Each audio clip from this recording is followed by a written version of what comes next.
Crafting a world-class resume that gets selected or shortlisted. Understanding requirements and the keyword research is the step number one. How does this work? We all know that this crucial moment before getting into an interview plays a very important role. And how does that happen? These days, HRs, recruiters, and the senior management, they don't have time.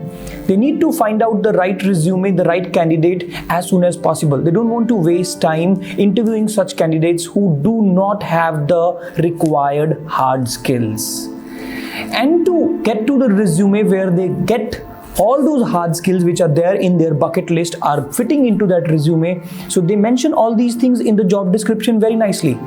If you go through the job description and research for the right problems they want you to solve in form of the right keywords, your half the job is cut out if you are going through and scanning the job description properly. And then finding out the top 5 keywords which you need to use in your experience section, in your headline section, and in fact your accomplishments and accolades section, right? These are the main 3 sections where you can use the right keywords. And then you know that this is the time where people are using softwares, HRs are using softwares like ATS, which is a software which actually is being run through your CV, and if you kind of pass on that scanning process, you are through, and if you do not pass on that scanning process, you are completely out. So you need to make sure that you are reading the job description properly, making those keywords visible not only in your resume but also in your LinkedIn, also in your cover letter, so that wherever the recruiter goes and searches you, your resume, your profile comes up and you are going to get the interview call for sure. As you know that there are hundreds of applicants who are applying for the same job, who will stand out a chance to get there in the interview are the only people who have the right keywords, talking about the right problems and solving them in the right manner is going to get the priority and the chance to move up the ladder. Yes? So let me know what are your thoughts. Are you kind of applying this already? Are you using the keywords in your resume, and are you how much sure you are that these are the right and the relevant keywords you have used in your CV so far, which will help you get the dream interview call. Checklist for a winning resume.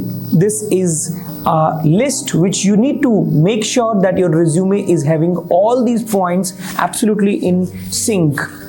Because a recruiter is going to search for you, and if you do not make sure that these things are there, you might miss a golden opportunity, a golden chance to crack the interview, get into the interview and get the dream job. Yeah. So number 1 is that you need to use the word resume in your resume. Let's say you are typing in Manjeet Singh only. Can you type in Manjeet Singh resume wherever possible? That will give you an upper edge, because sometimes the recruiters search the word resume as well along with the name or along with some keywords. So it's really helpful. Number 2, the most important step is that you need to name your resume properly. If you are having an expertise, a skill where let's say you are a Scrum Master, you are an Agile coach, can you actually name the file like that? Manjeet Singh Scrum Master resume will definitely help the recruiter go back and search for you. Let's say they are searching a resume on email where they shortlisted some of the names, but they're just typing in Manjeet Singh Scrum Master or something like that. Your file, your resume will pop up and you have a better chance. Number 3, become a slash person.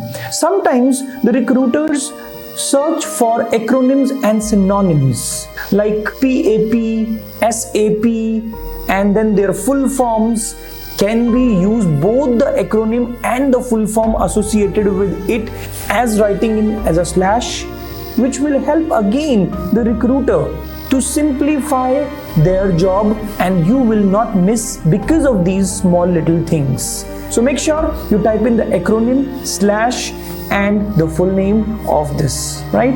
Like project management, PAP, PMP, so many things are there being used in this field. So you need to write both the things, making sure that you tick marking this on the checklist as well. Point number 4, customize your resume before applying for each and every opportunity. Do not be under the myth that your resume will get shortlisted even though you have not gone ahead and seen the job description. You're feeling it's like a Scrum Master position and I just applied for another job, it will get shortlisted automatically, nothing to worry. Yes, it is possible. But why to miss on the opportunity of fine-tuning, retweaking, putting in some keywords, some fancy keywords which this job description is using but the earlier one was not using? Can we spend 10 more minutes to retweak, refine, retune our CV before sending it across to the recruiter? Yeah, last but not the least in the checklist is that you need to use proper font, you need to have the bullet points clearly, making the resume readable. Use some fonts like Arial, Calibri, which are easy to read and easy to understand, and also making sure that you're using something called a SAR Technique, situation, action, result. Which situation you were in, what actions did you take, what results did you get? If you focus on that and put some numbers also, you have a very, very, very great chance of making it happen to your dream interview. Wish you all the best, and I want to see you before even you go to the dream job. You get your resume right, you get the basics right, you get your things absolutely in sync. In fact, make sure your resume and LinkedIn both are going hand in hand. You know, your picture, your links, your profile, your name, everything should be in sync. All the social media platforms, because the search engine optimization plays a very important role. So look forward, wishing you all the best for your next step, and keep grooming, keep inspiring.